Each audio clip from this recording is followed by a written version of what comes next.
Então, acho que no Brasil não existe direitos iguais em sociedade nenhuma, sabe? Não existe.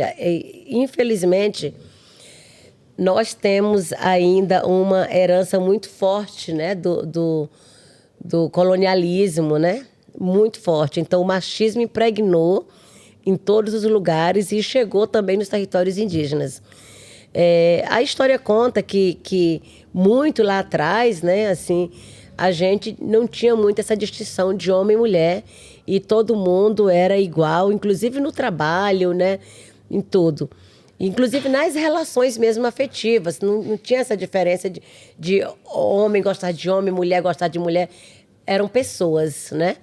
Mas, com o tempo, a gente foi também adquirindo essa cultura, né, do homem e mulher, e principalmente do homem superior, né, do homem que manda, do homem que tem que ser respeitado, né?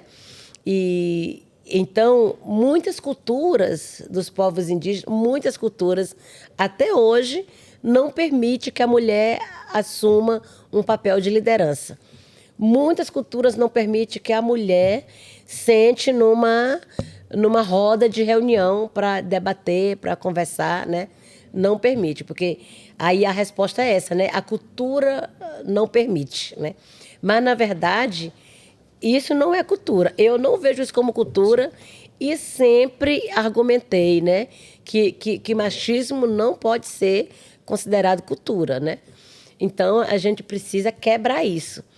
E aí, nos Guajajara, nós temos uma história de muitas mulheres lideranças. Muitas. Tanto que, assim, hoje mesmo, né, a maioria das lideranças que assumem posição dentro do movimento indígena ou até para fora, né, são mulheres. Em muitos casos. Mas, assim, é porque a gente foi também enfrentando, né, desde cedo. Mas, assim, para eu assumir, né, vários papéis, não foi... Para mim, na minha aldeia, não foi muito difícil, porque primeiro eu fui ganhando a confiança, né? E desde muito jovem, desde assim, 14 anos, 15 anos, eu já me aproximava muito dos caciques, das lideranças, e estava ali junto, não só para estar, mas eu estava sempre ajudando, né? Então, eu sempre gostei muito de escrever, eu sempre gostei muito de ler. Parece que, assim, eu sempre estive um pouco à frente do meu tempo, né? Uhum. E por mais, assim, que as meninas no meu povo casam muito jovem, 12 anos, 13 anos, né? 15 anos, as meninas todas já são mães. Então, casa muito cedo, ali dentro, né? Junto com o próprio povo. E eu sempre via aquilo, né? Aqueles casamentos, muitos arranjados, as famílias que combinavam, né? Os casamentos. Outros não, mas, né? Mas dava um jeito ali de... Eu nunca quis aquilo para mim, né? Eu sempre dizia, eu não vou me casar aqui, eu não quero me casar aqui na aldeia. Você é uma menina rebelde, eu então, não quero ficar aqui. Minha irmã casou com 13 anos e eu chorei muito quando ela casou, porque eu dizia, eu não aceitava que ela casasse, eu também ficava com medo de ser para mim. Então, eu até ficava com medo de me aproximar ali dos meninos, sabe? Porque eu não queria namorar com ninguém ali para não correr o risco da mãe dele achar. Não, já querer me forçar a casar. Ou a minha mãe também, minha mãe gostava muito disso também, né? Dela gostar, porque às vezes eram os pais que tinham que gostar, não era a gente, né? Os pais gostavam, você já tinha que aceitar, né? Então eu tinha muito medo disso, eu evitava. E eu ficava na minha cabeça, eu quero sair daqui, eu quero estudar, eu quero ir embora, eu quero ir para outro lugar, sabe? Então lá a gente tinha só até a 4ª série, né? Só até as primeiras séries mesmo, né? Ensino fundamental. Acabou a 4ª série, tu não tinha para onde ir. Aí por isso que as meninas também casavam muito cedo, não tinha o que fazer, tava ali, né? E aí eu ficava pensando muito isso, eu não quero me casar, eu não quero ficar aqui, eu não quero trabalhar na roça. E aí casa e vai ajudar o marido na roça, né? Geralmente era assim. Aí que ia fazer comida para o marido na roça, que ia levar comida meio-dia, que ia ajudar no plantio, na colheita, né? Eu fiz muito isso também, ajudando meu pai, né? Então, com meu pai eu ia sem medo e gostava até de ficar na roça, né? E ajudei por muito tempo, ajudei a plantar, ajudei a colher arroz, ajudei a arrancar mandioca, ajudei a quebrar milho, ajudei a colher feijão. Tudo da roça eu fiz e eu sei fazer até hoje. Fazer farinha, fazer tapioca, né? E aí, quando eu terminei meu ensino fundamental, né? Eu fui para uma cidade próxima, muito próxima ali. E foi uma coisa assim que, tipo, tanto que eu sempre acreditei muito nessa coisa do poder do pensamento. Isso era uma coisa minha. Você quer, você pode, né? Não adianta. Você quer, você mentaliza aquilo, acontece. E isso acontece muito comigo, né? Aí eu quero isso, eu vou fazer isso. Põe na minha cabeça e vai, o universo escuta e cuida para acontecer, né?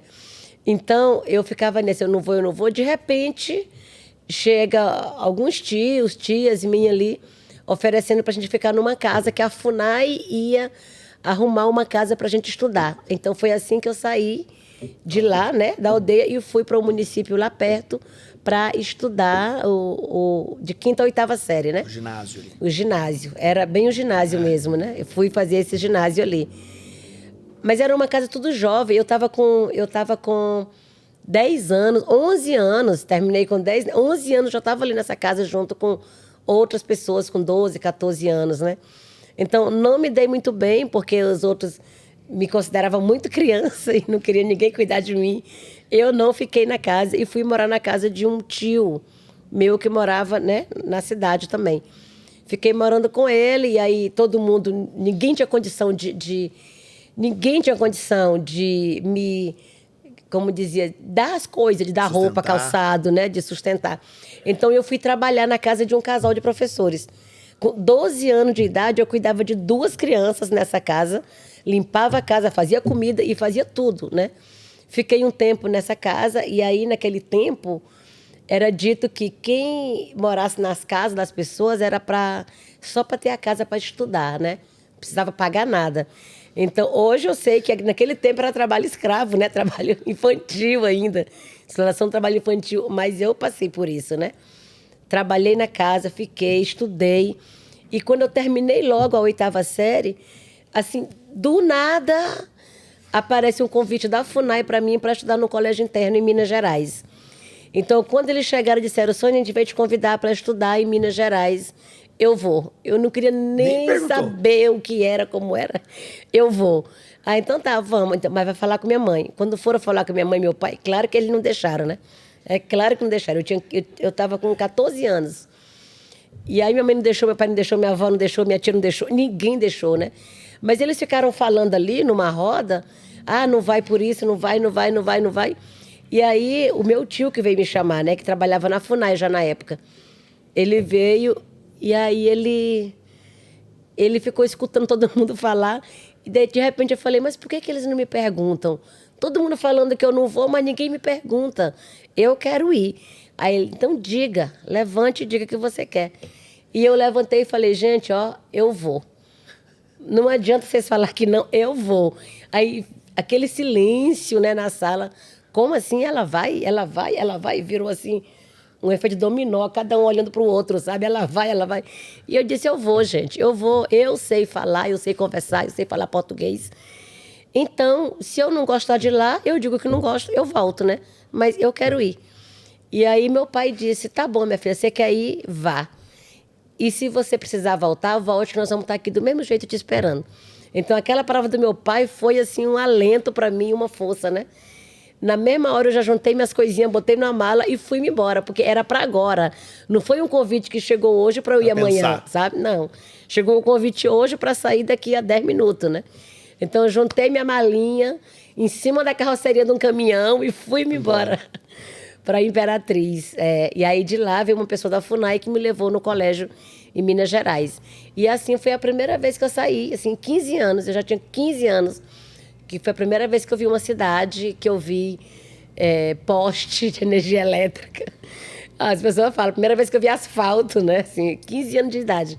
Até lá eu estava no município ali, muito pequeno, que também nem tinha televisão, não tinha nada, né? Era muito pequeno, que é a minha cidade, né? Natal. E aí eu fui para Minas Gerais, eu fiz o ensino médio lá, né? Eu cursei magistério. Naquele tempo, quem cursou o ensino médio está formado, né? Terminou os estudos. E eu sempre dizia, não, eu quero mais, eu quero mais. Quando eu cheguei em Minas, assim, era tudo muito diferente para mim, tudo muito novo. Mas, ao mesmo tempo, eu consegui me relacionar muito bem com todo mundo. Muitas amizades. Dali eu dizia, não, agora eu tenho que me apegar aqui. Eu estou longe de casa, eu posso pensar o que eu vou fazer da vida, né? E aí, ali, eu comecei a discutir na escola a questão indígena. Eu comecei a trazer para dentro a nossa situação ali, naqueles grêmios estudantil. E comecei a apresentar em outras escolas, fora da escola que a gente estudava, né? Eu vestia todo mundo lá de indígenas, né? Botava os meninos para se pintar, as mulheres para vestir assim, e a gente fazia peças, né? Assim. Então, eu sempre quis levar essa realidade nossa para qualquer lugar onde eu estivesse, né? E aí foi isso, terminei o ensino médio, voltei para lá. E aí, quando eu cheguei lá, fui trabalhar diretamente nas aldeias, né? Como monitora de educação e saúde. Então, eu sempre, assim, eu estava longe, mas eu sempre estava muito perto, né? E trabalhando e tentando ali ajudar de alguma forma. Eu sei que chegou um momento que eu fiz o curso de técnica em enfermagem, né? Também por uma pessoa da FUNAI, na época. Chegou na aldeia e falou, Sônia, tu estudou, tu voltou para cá. Acho que tu não pode continuar aqui na aldeia, trabalhando aqui nas aldeias. Aí eu disse, mas eu vou para onde, né? O que eu vou fazer? Eu voltei aqui que é minha casa, aqui que é meu povo. Ele disse, Sônia, tu tem que estudar mais. Vamos, eu te ajudo para tu fazer o curso técnico de enfermagem. E aí, sei lá, vamos trabalhar na FUNAI, fazer outra coisa, porque tu ficar aqui, tu vai se perder. Então, sempre teve alguém que teve assim, um olhar para mim diferente, e achava que eu era uma pessoa que eu tinha que fazer mais, né? Que eu podia mais. E aí eu só vim com ele também, né? Para a Imperatriz, e dali eu fui estudar, né? Fiz o técnico de enfermagem e fui trabalhar na FUNAI logo depois, né? Mas eu fui trabalhar pela FUNAI nas aldeias. E aí, de novo, eu na aldeia inquieta, meu Deus, eu estou aqui esperando o povo ficar doente para eu cuidar, eu não quero isso, eu não quero. E aí comecei a já fazer viagem com a liderança, ia para Brasília, e sempre eu escrevia. Eu fazia as atas das reuniões, era eu que secretariava, eu que fazia os documentos, e no final eu que fazia a leitura. E aí eu acrescentava já minhas opiniãozinhas ali, sabe? Então, todo mundo sempre confiou muito em mim nessas escritas e me convidava para todos os lugares. Então, com isso, eu fui ganhando essa confiança, essa liberdade também de falar. E aí, eu não sei, quando eu vi, eu já estava totalmente envolvida em tudo quanto é coisa, né?